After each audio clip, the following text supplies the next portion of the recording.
Ito nga mga kababayan, pilit na pinagbibitiw na ng taong bayan itong si Mel Robles, tila wala ng tiwala ang mga mananaya ng loto sa pamuan ng PCSO, dismayado ang mga Pilipino sa nangyayaring hukos-pokos sa PCSO. So, kung ako sila, voluntaryo na ako magbibitiw for the sake of the institution. Dahil sa mulat-mula naman po talaga, itong Philippine Charity Sweepstakes Office ang siyang inaasahan ng mga mahihirap. Walang patumpik-tumpik na nagsalita si Secretary Boyang Remulla na tuluyan ng paaresto itong mag-amang Duterte sa ICC. Sa nakikita natin ngayon tuluyan ng nag-iba ang UNITEAM. Umamin na po si Secretary Remulla, tutuluyan po talaga nila ang mag-amang Duterte sa ICC. Makikikooperate na ang Marcos administration sa ICC para sila'y dakapin at ikulong sa ICC. Ang sa akin bago natin ituloy ang video na ito, kung bago ka lang sa aking YouTube channel baka pwede makahingi ng like at subscribe at click mo na rin ang notification bell para updated ka sa aking nilalabas na bagong video. Salamat po. Bye! Sinabi ni Senator Amy Marcos, si super ate to the President, Guinness Book of World Record holder ang PCSO sa dami ng mga nananalo sa kanilang mga bola. Abay, mantakin nyo ha, minanalo ng 560 million. Bago dyan, minanalo ng 49 million. Now, ang Marites, abay, baka walang totoong nangyayari. Baka Marites naman po to ha, hindi to katotohanan. Baka naman magreklamo na naman sila na ako'y nagpe-fake news. Inuulit ko lang Marites na baka ang nananalo sila-sila rin at ginagamit daw na fundraising. Now, para mapasinungalingan to, anong ginawa ng Mel Robles? At ito naman po ay base sa hearing ng Senado. Abe, nag-publish ng picture, di umano na isang nanalo. Kaya lang, napansin ng mga netizens, uy, yung picture ng nanalo, edited. Actually, sa totoo lang, hindi ko alam bakit obvious na edited yan. No? Ito yung larawan. Pero mukha kang edited kasi tignan nyo yung hawak ng cheque. No? Parang superimpose yung larawan. Inamin naman ng Mayor Robles na edited at ang dahilan daw ay para itago ang identity for security purposes. Hello? Pinagdududahan na nga po kayo na kayo-kayo lang ang nananalo dyan. Tapos, para mapasinungalingan yan, naglabas kayo ng larawan na inedit nyo naman. Anong isipin ng taong bayan? Lalo tuloy, tumindi pa ang hinala na wala talaga nang nanalo dyan sa PCSO kung hindi kayo-kayo. Dahil kayo mismo, umamin na heavily edited yung larawan na yan. Alam nyo, hindi naman kinakailangan kasi magsinungaling. Kung nagsasabi talaga ng totoo, yung pag-edit ng larawan, yan po isang pagsisinungaling. Di ba po? So ngayon, mas lalo pang nabuo sa isipan ng tao na baka nga walang nananalo dyan at sila-sila lang ang nananalo. Alam niyo po, masakit sa akin yan. Bakit? Marami pong hindi nakakaalam sa inyo. 3 buwan po ako naging corporate secretary dyan sa PCSO noong panahon ni Serge Valencia.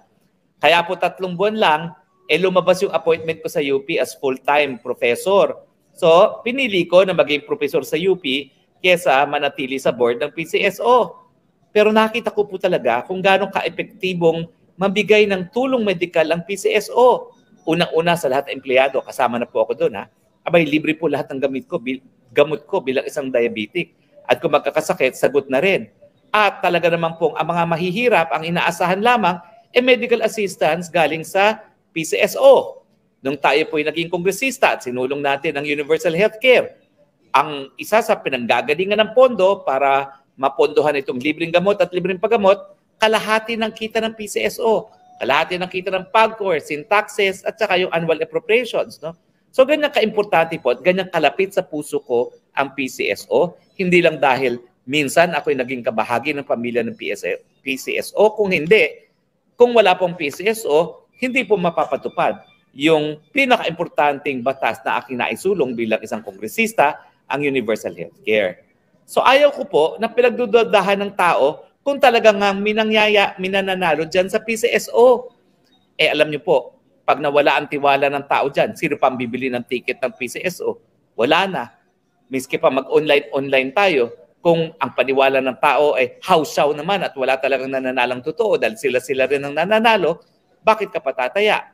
Kaya nga po ako, hindi na ako tumataya dyan eh. Hindi sa dahil dati naman ako'y tumataya, no? Pero siguro wala lang talagang panahon at miski may online na. No? Pero sana nga po, hindi na ginawa yan ng PCSO na inedit pa nila yung larawan na ginagamit nila para pasinungalingan na wala naman totoong nangyayari dyan sa PCSO. Lalo lang silang lumubog sa kumunoy, kumbaga. Ngayon, mas matindi na ang pagduda ng tao na wala talagang nananalo dyan sa pag-amin sa pag-edit ng larawan na yan. Alam mo, para maibalik ang transparency dyan, unang-una, yung dapat tinetelegraph ang pagbobola. Pangalawa, dahil alam ko po doon sa train law na inalis na rin yung tax exemption ng mga panalo ng PCSO, dapat ang BIR na ang magsabi na binawasan na talaga nila ng buwis yung panalo, miski hindi sabihin ng identity. Ako po'y naniniwala naman na, kita nyo yan, kung malaman ng taong bayan kung sino yung nanalo ng 560 million, baka sila nang susunod na maging biktima ng kidnapping, no? Dahil yung ganyang karaming cash, talaga namang magiging target ng mga kidnappers for ransom, no? So, hindi naman dapat talaga isa publikong identity, pero dapat meron pa rin transparency at dapat pinagkakatiwalaan ka ng taong bayan. Alam nyo, mahirap sabihin to, no? Pero sa tingin ko, talagang nagkaroon ng dagok sa tiwala sa PCSO na nanggaling pa sa kanila na inedit nila yung larawan na yan.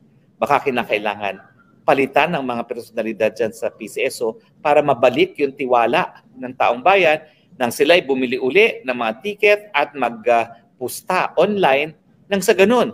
Lumaki naman po ang kita ng PCSO dahil pag mas malaki ang kita, mas malaki po ang pondong mapupunta para sa libreng gamot at libreng paggamot sa universal healthcare.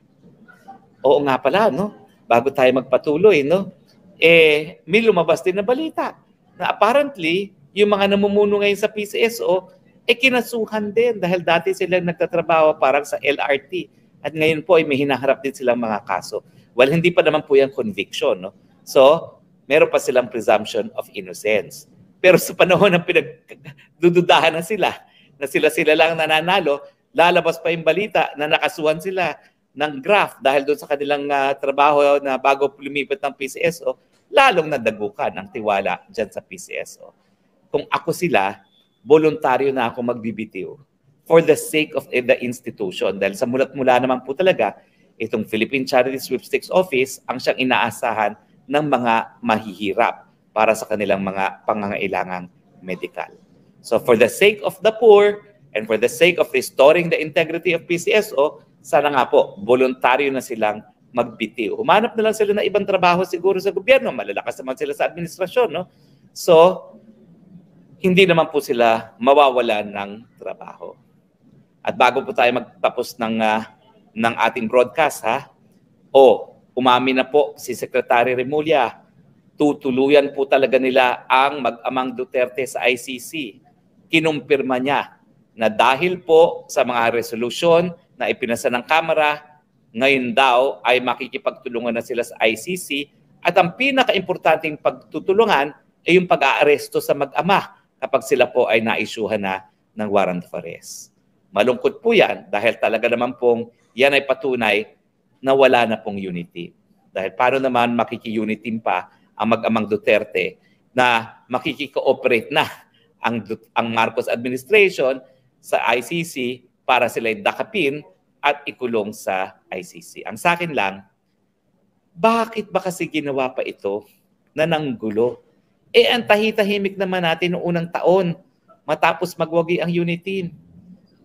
Matibay na may pag-iisa natin. At dahil nga tayo nagkaisa, ayun na nga, nagkaroon naman tayo na isa sa pinakamabilis na paglago ng ekonomiya. Sa tingin nyo ba magtutuloy-tuloy ang paglagong yan ngayong wala ng unity at mukhang hiwalay na talaga ang Duterte at ang Marcos? At syempre, papayag ba naman ng mga Duterte na sila ikulong na lang sa ICC?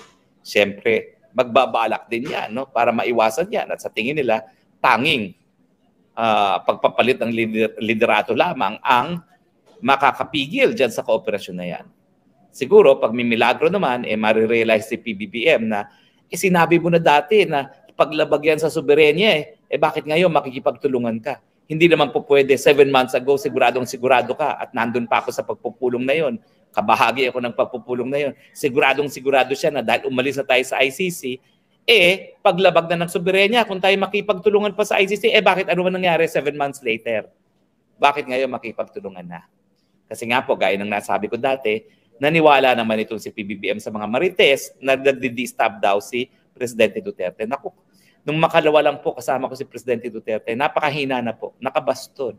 At talaga ang kaligayahan na lang niya, mag-alaga ng apo niya sa tuhod ng apo ni Congressman Pulong na half Japanese. Yun na lang po talaga ang kaligayahan niya.